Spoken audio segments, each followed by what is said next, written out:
Jolt has always felt that he arrived on this planet at a particular time for a unique purpose. When he was longing to see more of the world in kindness, compassion, and coherence. Yet in a world that feels so fractured, the question remained for him, how can we unite as community? He believed it started with the courage to ask the right questions. And as a researcher and storyteller, he has discovered that true change begins by uncovering the truth within ourselves. This inner work ripples outwards, shaping the collective reality we all share. It reflects the timeless principle, be the change you wish to see in the world. Since 2015, Zsolt has been driven to investigate the forces behind the collapse of ancient civilizations and their sacred sites. Their purpose, Zsolt's purpose is to decode the information hidden in plain sight and to unravel the mystery that has echoed through millennia. Through visual narratives and immersive storytelling, he aims to connect the dots between ancient cataclysms and the urgent crisis we face today, revealing that these may, in fact, share a common origin. So, everybody, join me in welcoming Zsolt. Good to see you, brother. Good to see you, Neil. Appreciate it. I'm grateful, and I'm honored to be here with you and with all of you. So thank I'm you. honored to have you too, brother. And for my first connection and interaction, we've already shared it, and I really feel like a good vibe from you and how you are genuinely walking this path and all this wisdom that's coming to you now. And I feel like you're at a milestone in your life, right, where you are moving into this as not only your full time profession, but layers and layers upon information are coming to you in this moment, right? So I would love for you just to start out with your story before we get into more of what you're sharing and what led you to this moment. Oh, wow. How far back do we want to go? And I guess, Well, something I'd like to know is were there milestone moments in your life that woke you up to consciousness? Did you start out in religion? Did you always feel that there was something off in the world as a child? Like, what were those moments for you that really started connecting some dots? ever since I was young, I was always connected to nature. My parents brought me up in a loving environment. It was all about love. It was about connecting with nature and everything outside, the stars, the sky, the trees, all the elements. And I felt connected to that. So I was not influenced at all by any religions or any uh, belief systems or anything on the outside world as far as like government or corporation or that kind of thing, or crazy information, like dark information.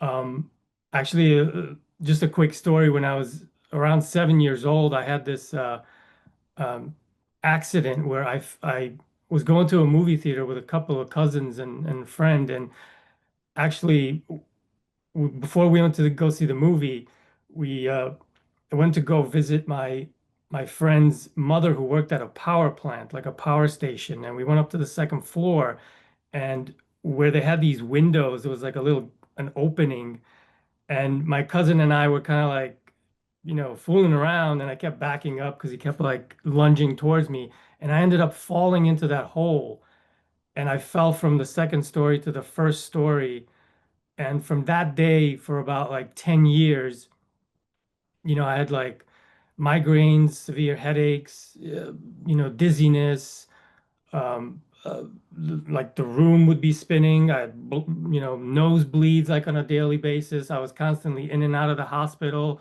vomiting, all sorts of symptoms and like nausea.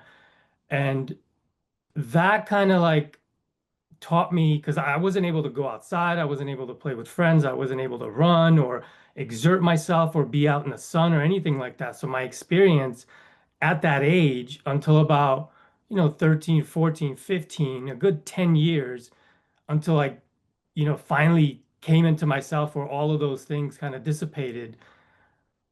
I started to like come out into the world as if it was like this new playground and, you know, a, a source for discovery for myself that I'd never experienced because I came from this like dark, in the bed constantly, being like very fragile, you know what I mean? So like my parents, especially my mother, she treated me very as if I was like fragile, like to touch, somebody touched me here, boom, nosebleeds for the next, day or so. So it was like really, really horrendous. But that experience. But after that, into my late teens and early 20s, I was all about exploring and going out there, exploring my consciousness, exploring nature and, what I can do. So it was all about like getting to know myself because I'd never had any education, you know what I mean? So it was like a clear slate. So I was coming on as brand new, like a child being born into the world, and I wasn't like, 3 or 4, like when a child goes from adolescence until like 5 years old, they start walking and then they start thinking for themselves around 6, 7, right around that age, and they can form their own thoughts and opinions. I feel like for me, it was like right around that 13, 14 age. And then I came onto myself like when I was like in my late teens, finally like exploring consciousness and really delving into like the nature of things and the reality of everything. So, Mm. And then you created Ptah Pictures, right? Ptah Pictures. And I've seen some of your videos. And could you maybe explain about your work and what you started creating and put together? so I mean, a lot of things happened from my like late teens to my late 20s and early 30s because I didn't create Ptah Pictures. I started that in 2015. So like in 2014, uh, I owe it to my daughter. She was 2 years old and it was 2014, and I was used to reading stories to her, and I loved that experience of sharing stories and reading and like seeing her reaction and like opening up her imagination and being there with her, being present with her. And then right around like 2014, 2015, something happened where like she transmitted something to me. And then I had this download and this vision came to me. And it was all about like the pyramids and ancient sites. And like the vision was like the technology is underground. When I'm thinking about I saw the Giza Plateau and I was like, all the technology is underground. Okay. And that's what I saw. And then I saw this like epic story, this creation story of the earth and humanity. And I was like, I got to do a movie. I got to do a movie because I was growing up. I loved movies. I loved stories. It's like there's a beautiful quote by Rudyard Kipling. If history were taught in the form of stories, it would never be forgotten. So that stuck to me like since I was in high school, like the poems and writings of Rudyard Kipling.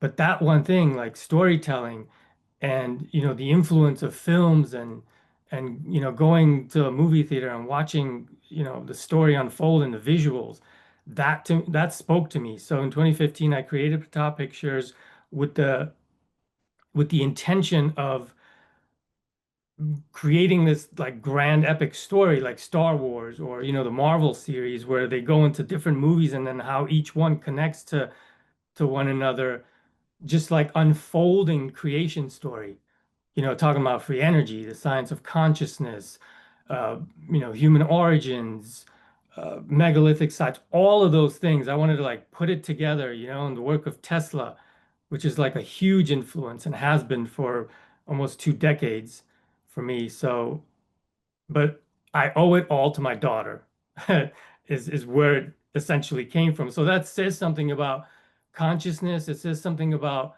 the unknown and about things that words cannot convey, or like basic human communication cannot convey. That there is like, since we're multidimensional, there's like another realm that exists simultaneously, you know, in this realm that we're inhabiting right now, where you are in your space, where I am in my space. So I feel like through that invisible force, all of this just kind of came together. And then like months later, I created the the script, which I have now. It's like the first, draft, whatever you want to call it. And been trying to just go out there and raise awareness and talk about this and essentially raise money because like 95% of, filmmaking on that level is, funding it. So with this opportunity, what I and my other films, because I also created other films that, I raised money for, which was like 10 grand, 20 grand. I was able to do it, while raising a family at the same time to, make that happen. Like, okay, instead of waiting for me to get $20 million for this picture, let me just do what I can with the resources and the funding that I have available to me. So Right. that's the website, all the films on there, and what I'm doing now, and the small films that I'm like putting together now, just to raise awareness and get the information out there. Right, right. And that website is ptahpictures.com, Ptah pictures.com. So I'm curious, um what are some discoveries? Because you said kind of the themes of what you spoke about, but what are some things that really stood out to you? And maybe we can speak about free energy, Tesla, Egypt, the connection there, and just some of the things that you relayed in your videos. Um, well, I think the most important thing is Nikola Tesla, and I have to give um, a depth of gratitude and just the influence that and the impact that he has had on me. Um, on Was it November 3rd, 2005 is when I first saw a picture of Nikola Tesla. I was like channel surfing, and I came across this National Geographic channel, and it was right at the end of, I guess, a biography of him, and it just showed his picture, and it said Nikola Tesla, born in 56 and died in 43, something like that. And then I was just like floored. And from that point on, I started to look into who he was, his work, and I felt like a deep connection with him, you know, and it's very, very personal and intimate, and it's hard for me to explain it, but it's almost like if we are to talk like past lives, or simultaneous lives, or um, how we can uh, receive information, because everything is a field of consciousness, that we're connected. So his essence, somehow I, channeled into myself in that moment, and then I kind of saw myself in him, if that makes any sense. You know what I mean? So it's not like past lives as in like past, present, future, but like something that exists simultaneously that we all have access to. Like Greg Braden mentions it, it's like the field or the matrix, the divine matrix, as he calls it. But I love that idea. So that kind of took me into the research of free energy technologies, and researching all the people on this planet today, the pioneers who are doing this work, like Stephen Greer, Sasha Stone and Michael Tellinger, just to name a few, just bringing this information out, and what that means. But like, aside from that, my biggest influence is the consciousness, connecting to the consciousness, and the alchemical process, and the science of consciousness, the field, and the mind, and the way that works, and uh, like the body of light, how we're made of, body of light, and the chakras, and how everything is like spinning. So I'd like to talk about that, if that's okay, more than anything else that I've discovered or researched or learned, because essentially, like, where I'm at in my consciousness, that is kind of like the driving engine and the driving force that leads me, sort of like resonance. It's like that, where I'm resonating, how I feel is what leads me to that information. So I'm channeling that information and bringing it to me. You know what I mean? Yeah, definitely. So I'd love for you to go deeper into that if you want to just go ahead and talk about that. But let me ask one more question before you do. What are some of the free energy technologies that you discovered or that you came across? And it's been said that Tesla had a connection to Egypt, and he was like um he was very curious about Egypt and maybe even got some of his information from there. Did you come across any information that connects Tesla to Egypt? Uh, just a little bit, like how he, because his biggest work, his biggest discovery was terrestrial resonance, finding out that the the Earth is like a battery, you know, and is energetically infused, electrically infused, you know, so it has like the telluric currents, you know, within the earth is like an energetic system all on its own.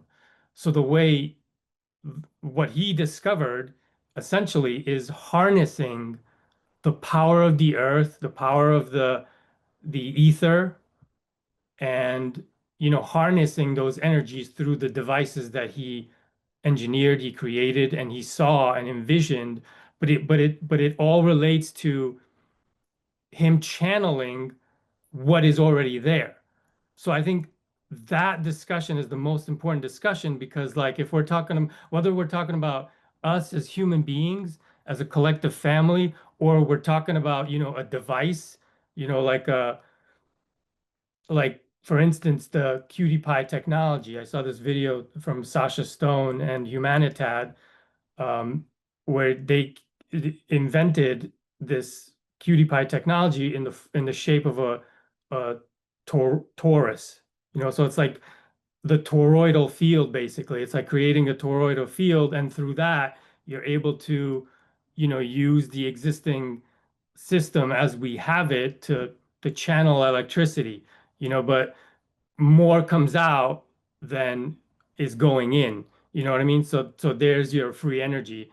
But in terms of like what Tesla envisioned, like the bigger picture was like using the earth, knowing that it's a battery, and then the way he was able to harness that energy, same way as if you're using a little, mechanical device and, you're plugging it into a socket and you're saving, voltage or amps here and there.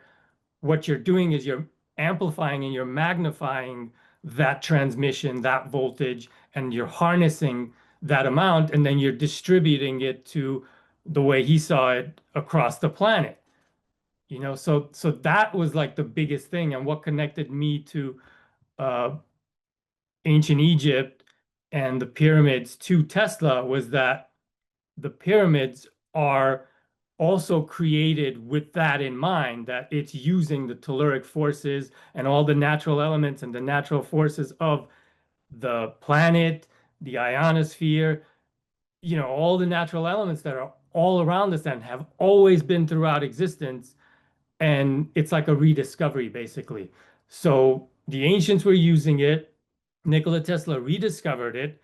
And I'm sure that what's that guy's name from the 1950s who built Coral Castle? Ed Leeds, I forget his Leeds, name, but I went yeah, to the yeah, Portal. Leedskin or something, Leaderskin. I forget how to pronounce his name, but um, there's a connection to, what he was working with as well, like lifting and shaping those large stones, and he also gave credit to, oh, now I know how the pyramids must have been built, that kind of thing. So same thing with Tesla. When you're involved with this kind of terrestrial resonance and you're discovering this unlimited supply of energy that's all around us, then you will come across this, and it's like, depending on, where you're at in your research and your knowledge, obviously those structures have been there for thousands and thousands of years.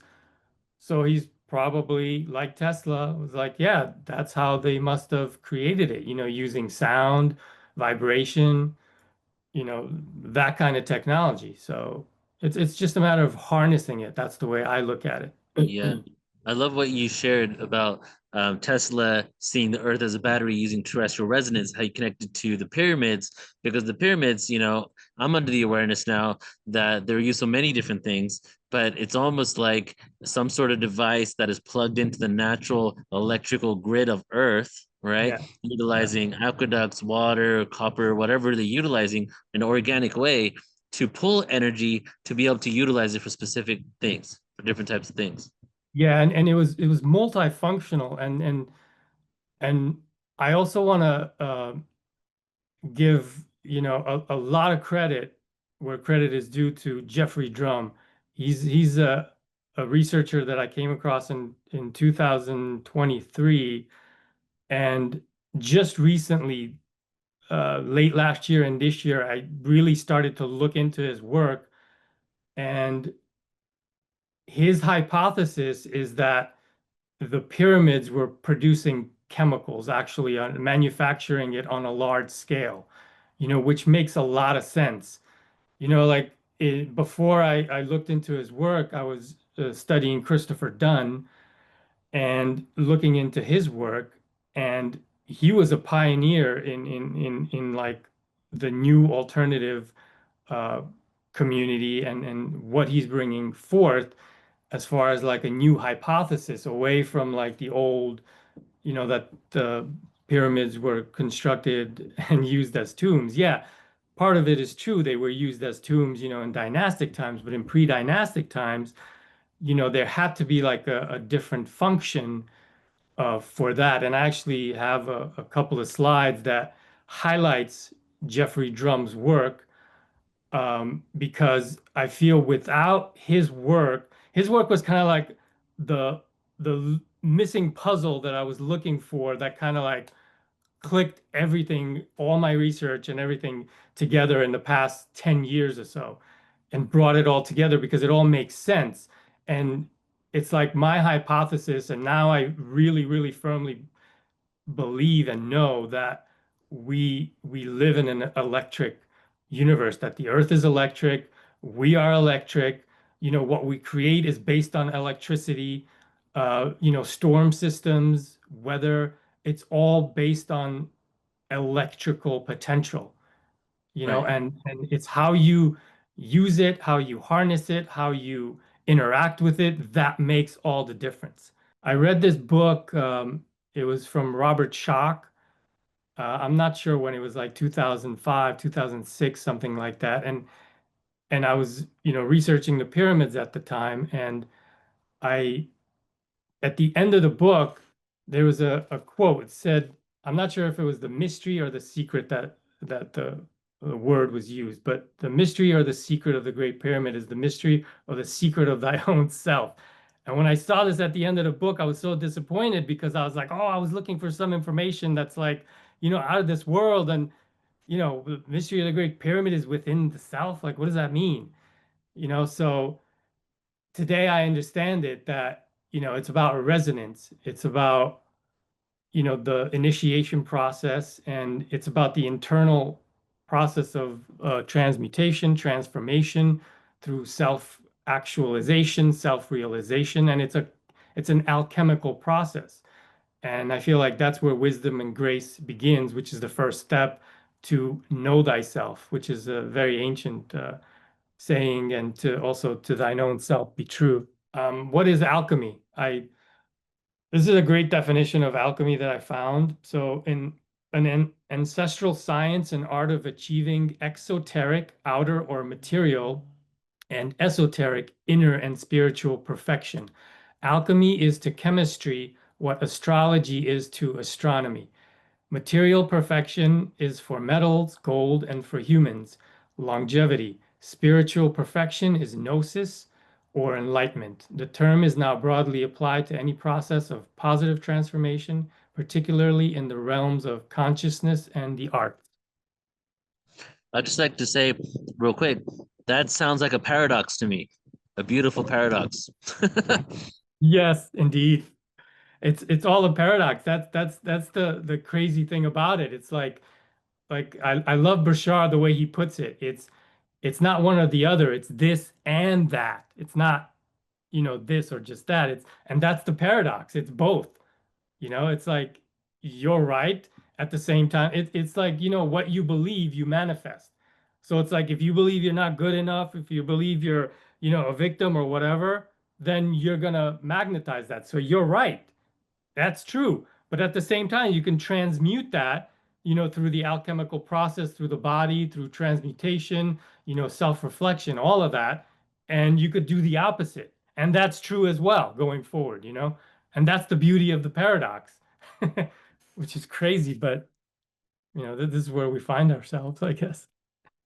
Yeah, so it's an inheritance. So basically the civilization that came afterwards found these structures there and they used it as their own. So they built tombs and this is the official story. So that's what they did. That's my perception of how history is and what is real in my mind. So pyramid, what is the origin of the word pyramid? So it is derived from the Greek words pyramis and pyramidos, meaning fire in the middle.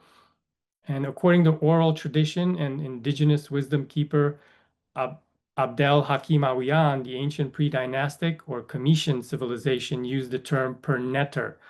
So per meaning house and netter translated as nature or energy. So house of nature or house of energy, which makes sense.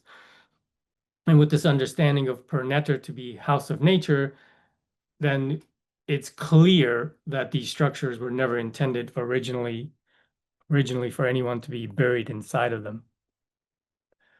And then just, going over the little bit of facts from back in the 1800s, Prussian expedition to Egypt, and Karl Lepsius, he listed a total of 67 pyramids in Egypt, and that has grown to over 120 and more being discovered. And keep in mind that not all of the structures were designed as pernetters, meaning like originally designed for functional purposes. Some of them are modern, meaning like two or three, 4,000, even older, made with mud brick or who knows. But a lot of these pyramids are sort of like you can't, on a molecular level, you can't tell whether it's a stone or if it's metal, which is part of alchemy. So that's the amazing thing about it. And then this just, lists all of them. I'm not going to go through all of that. So where does the word alchemy and chemistry originate? So the word alchemy and chemistry stems from the pre-dynastic word chemet, chemt, or chemit, which is the name the indigenous and the ancients used to describe Egypt, which is a Greek name, the Black Land. And it was named after the rich, dark alluvial soil that the Nile nourished its banks with during its annual flooding each summer.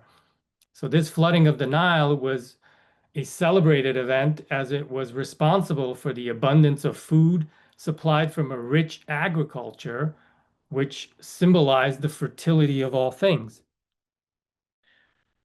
So, so now I want to kind of get like transition into the work of Jeffrey Drum, which is this ancient technology of a lost civilization utilizing physics and chemistry on an industrial scale. So if we look at these three pyramids, we have the step pyramid of Saqqara, the red pyramid of Dashur, and then the bent pyramid of Dashur. They're fairly close to one another. So the land of Chem, an initiation into ancient chemistry through the degrees of the Egyptian pyramids. That's from Jeffrey Drum, which is this book that he wrote, which I recommend, The Step Pyramid of Saqqara. So the first of these revolutionary discoveries occurred during experiments with the fermentation of agricultural waste products and cattle manure. So when contained within an appropriate apparatus, the bacterial digestion process converts carbon and hydrogen from raw materials into a gas known as methane, which can then be collected and used. So the experimental knowledge of methane generation was applied to engineering a structure that could produce the gas on an industrial scale. So these are, I've taken it directly from the book by Jeffrey Drum. So this is the step pyramid. So this is kind of like, a diagram which shows the step pyramid and the structure and all the, different entrances and exits. And And then to the right is a Chinese, what's called a fixed dome biogas digester. And then underneath that is an Indian from India. It's a biogas digester with floating gas holder and no water seal. So it's like these are the mechanisms in modern day, the one on the right, of how they produce uh, this kind of gas, the same that this pyramid produced in, when the time that it was functioning. So some what are the practical uses of methane gas? So methane has numerous practical uses, primarily as a fuel source for heating, cooking, generating electricity. It's also a key component in the production of chemicals like plastics and fertilizers, and can even be used as rocket fuel. So I doubt that in ancient times they were, using plastics and rocket fuel, but fertilizers definitely. And when you look at all the sacred, um, I guess, statues and structures like Hathor, the sacred cow of fertility, it kind of makes sense, that what they were producing as a gas was then also like given thanks and, created these structures to kind of like monument them, as Let well. me just jump in here. And methane is also the building blocks for organic matter for life. And when we look in the universe for gases where life can be, methane is one of the things that they look for because it's the foundation for life. So, for example, Saturn's moon Titan, it Mhm. looks like Earth, except instead of water, everything is methane. So they feel like it's in the preliminary phases of eventually having life because of that, which also connects to fertility. So that's a very interesting connection. It's beautiful. I mean, it fits right in. So I love exploring and learning, how things all of a sudden like fit, the puzzle pieces are fitting. So so the red pyramid of Dashur. So that was the step pyramid. So now let's go to the red pyramid of Dashur. So the methane gas from the step pyramid was being broken down into hydrogen gas within the red pyramid for industrial chemical synthesis.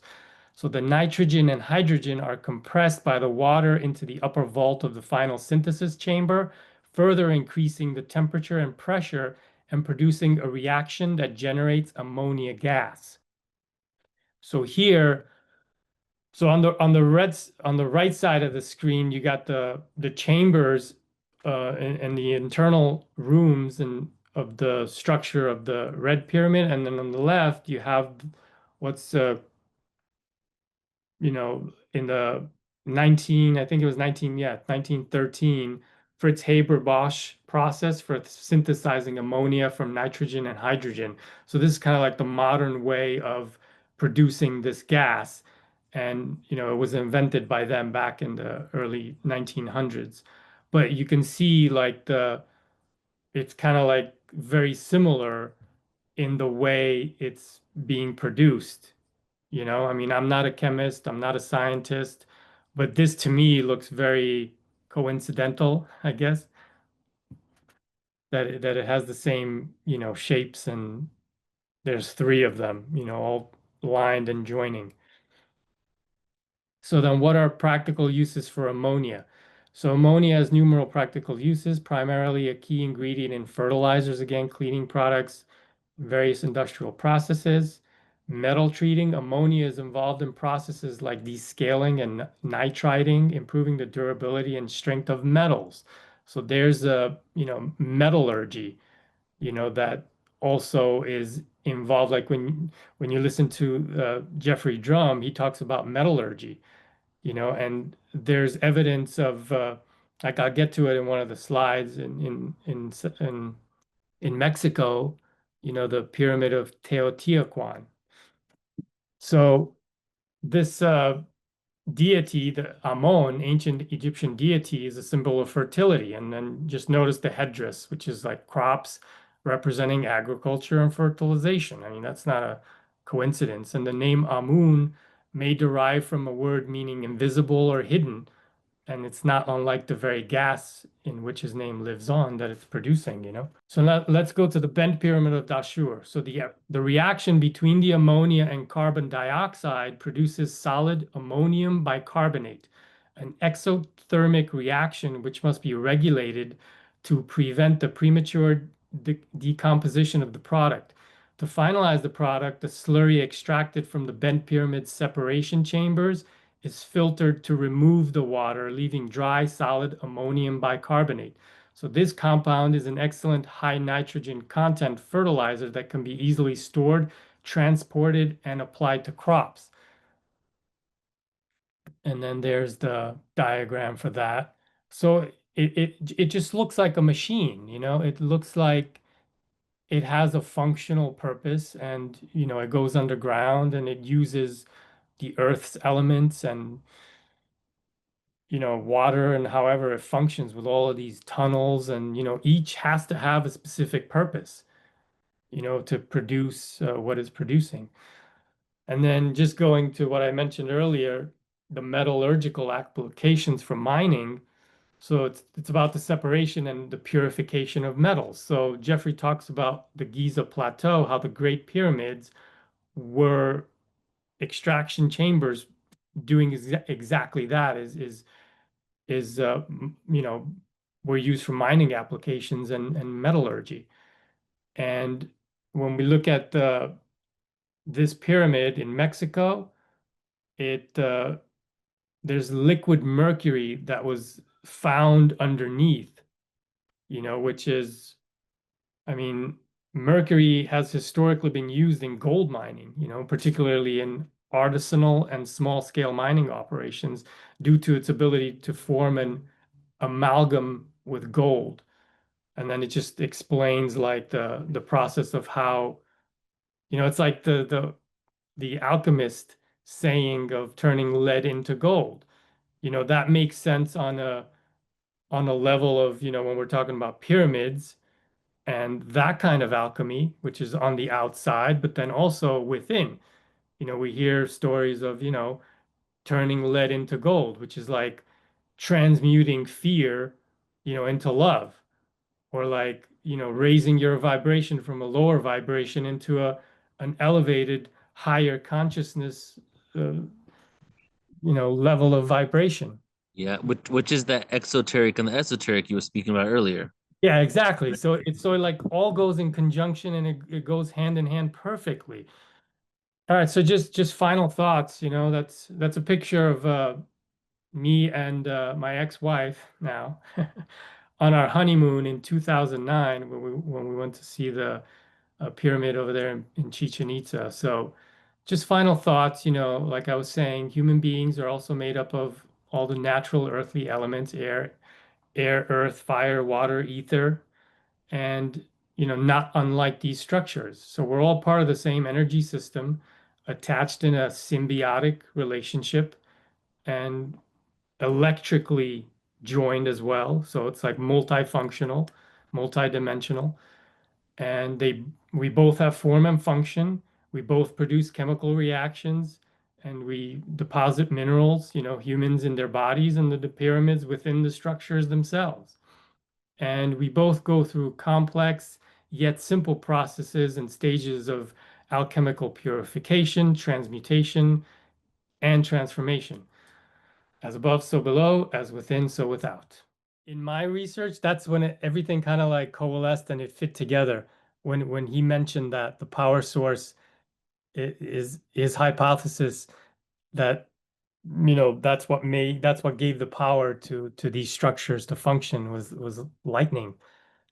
And it just kind of like, so then I take that and then my actual presentation is all focused on electricity, lightning, and showing the evidence and relating that to how there's two things going on. So there's electrical events going on and weather modification. Because in order to produce lightning, you have to harness the weather. You have to control the weather. So hence today we call it what? Geoengineering, right? and weather modification, weather control. So it speaks very loudly, that and how it fits in and how it makes sense. So I explore that and I show a lot of evidence and I give a lot of thanks and I'm grateful for the work of Jeffrey Drum because I feel like his work brought my work together, and made it kind of like coalesce, like the missing piece of the puzzle. So, That was amazing, brother. Thank you. thank you. Thank you Yeah. for letting me share, man. It's Oh, for it's sure, man. There's so much gold in what you shared, and I've wondered for a while what was the original name of the pyramids because I knew the Greeks had given that name. I had never come across it before. Pur Netter. for That makes Netter. sense. Yeah, because when I was in Egypt, we were showing hieroglyphs and symbols that meant Netter. Netter was a common word that was utilized there for the spirits too. So it makes sense. And also the chem, I heard that chemistry came from Kemet, but then now the other component was that these were actually creating chemicals. So rather than something that got created later, chemistry came later. It was actually they had devices that were creating chemicals with the connection to chem and Kemet. So that's really beautiful. Yeah, it also makes sense how the word alchemy and chemistry, it's all derived from chem. And no, the one other thing before we go here, you said Amen Ra, right? And what is invisible and what is hidden. So the word Ankh, Ankh, in ancient Egypt, before pre-dynastic Egypt, the original Egyptians, if you will, Yeah. there were no vowels were not spoken out loud. Vowels were hidden, and so Ankh was never pronounced Ankh. It was pronounced Unk, that because the A was invisible and hidden. Yeah, And same thing with the Netter, the E. It's like exactly. it's like the sacred spoken word.